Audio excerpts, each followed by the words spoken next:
It's always wonderful to see you on screen, but it's an even bigger pleasure to have you here in person. Aw. So thank you for promoting the film. How did you get involved in the first place? Well, Arthur Cohn sent me the script many years ago, and he kept telling me, but we're having a hard time financing it because nobody wants to make it with you. If I got Sharon Stone, so he was telling me that all the time. It's like, okay. But then suddenly the movie was able to be made and with me in it too. So, Brian Cox, who's such an amazing actor, and I was so happy to be able to work with him. But Arthur gave it to me many, many years ago. And what was your first reaction when you read the script? That it was a really beautiful story for me to, and I've said that it's about unconditional love, and it's about healing.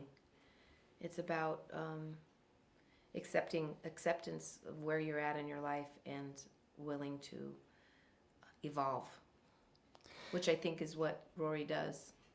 Even the very end of his life, he evolves into the man that maybe he always wished he could be, or he didn't even know he could be, but then he is able to let go in peace. And are you sad you didn't get the chance to film on location in Scotland? Yes, because I was supposed to be in it. I was supposed to be. I think they cut it out for money reasons, but I actually was supposed to be in Scotland at the end.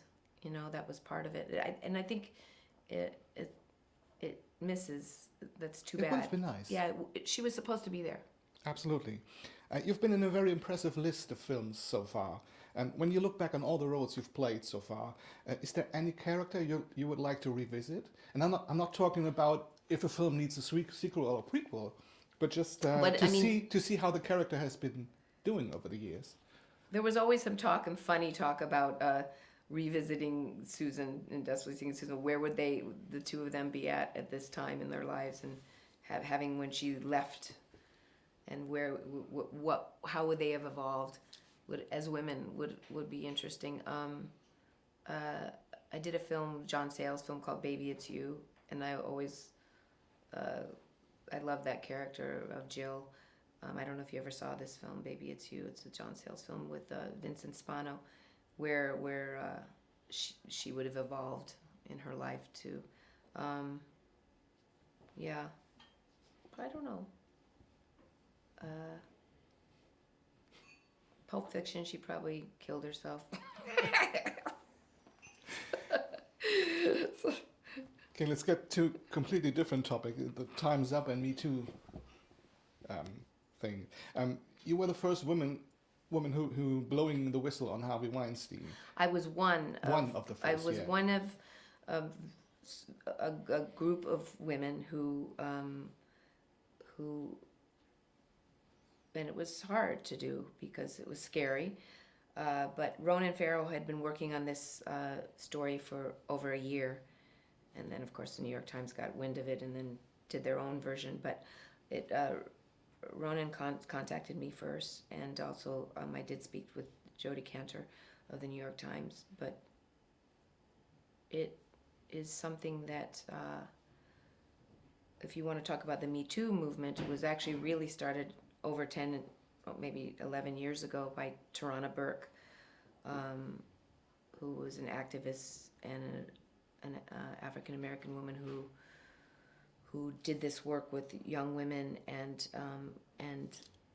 started the Me Too movement herself. And then the Me Too quote became like a brand of Me Too, but that really was started by a woman named Tarana Burke.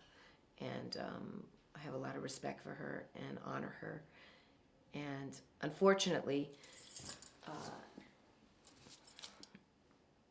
I don't have a lot of why it took a few Hollywood white women to talk about it and then it to become a huge thing is sad in itself.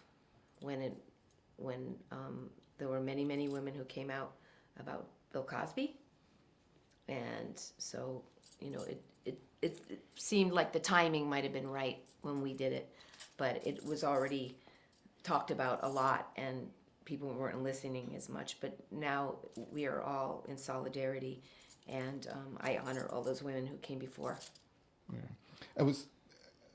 Honestly, I was shocked about the reactions from your fellow actresses or from the industry, and who said, "Well, I wouldn't have done that. I wouldn't have said that."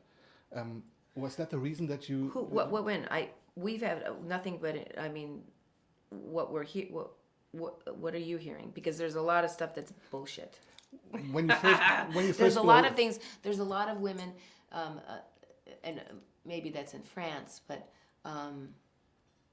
this exists, and what we're seeing right now are that we're changing the narrative in the world. Women have had enough of this behavior. It's not going to go away. It's never going to end. And if you are a man who does these terrible things to women, you will be exposed. You will be called out. This is about accountability. This is about healing. And this is about truth. And it's not going away. So when you have Putin's right-hand guy calling us prostitutes I mean, it's like, wow, we obviously have made an impact around the world, and all these women have had enough, and it's not going away. It's not going away.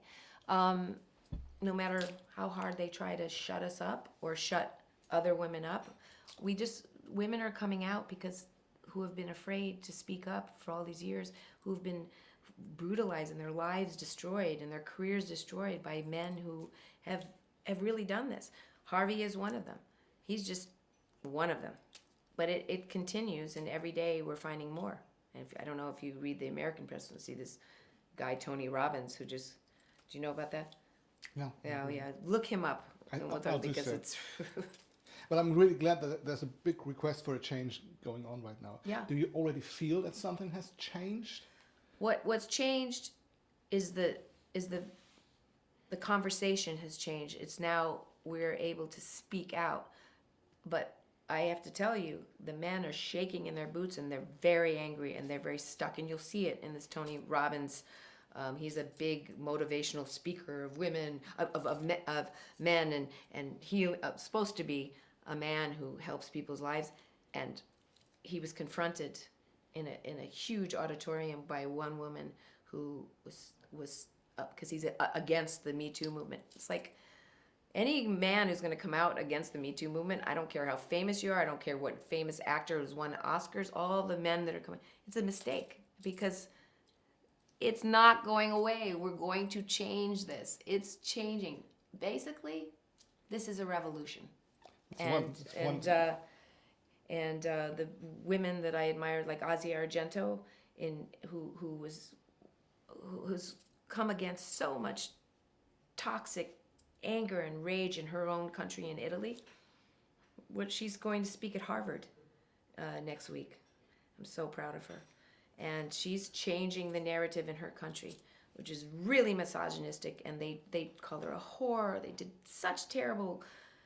For her to rise like the phoenix out of the ashes is truly inspiring, and I love her. And she is a rape victim. And then let me be very clear. I was not raped by Harvey Weinstein. I was not raped. There are many, many women that were, like Rose McGowan and Asia Argento and Annabella Shora. There are many, many more that were actually raped. But I had an incident. I met him as a meeting. I was supposed to do a movie with Gary Oldman, and we were supposed to have dinner, and I go to the Beverly Hills Hotel. They tell me, Mr. Weinstein will see you upstairs. And I'm like, oh, that's okay. Oh, yeah, but he probably has a big apartment, and I didn't think, and then he comes out in his white bathrobe. He does it with everybody. The white bathrobe, he comes in his white bathrobe at the door. Oh, my neck, I can't move my neck. Rosanna, I can't move my neck. I said, oh, I'll get you a masseuse. And he goes, no, Rosanna. And he takes my hand. I was like, oh. And he goes, Rosanna, you're making a very big mistake. Look what I've done. And now I can say her name because I told her about it and she's talked about it through the years, so it's okay. But he goes, look what I've done for Gwyneth Paltrow and for Ella McPherson. And I said, I will never be that girl. It's a lie. Gwyneth Paltrow, never. She was with Brad Pitt. I was like, she never slept with him. She was an actress that worked for him. She won an Oscar because she was a good actress. Nobody bought that Oscar. Nobody bought that. He lied. And what he would do is he would tell people, you know, some people he raped and made deals with, but I don't believe that Gwyneth Paltrow had anything to do with Harvey Weinstein, ever. It's a lie. And he would do that with me. Well, Rosanna Arquette Rede would say, and then when I went down that elevator and got to the bottom of that floor, my career was a completely different career the next day. He was that powerful, and whatever, oh, she's difficult, or she's this.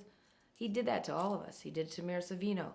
He did it to so many women, Zoe Brock and Jess. I mean, there's so many women. I wish I could name all of them. It's terrible, but I was not raped, but there were rape victims, and they are brutalized, and they are in trauma, and they are taking back their power. And the one thing that's amazing about this movement right now is that it's just about speaking out, saying your truth, and healing. And that's what it's about, healing. It's accountability, healing, and it's not going away. And that's good. Thank you very much for the interview. Thank you. Good luck. Thank you.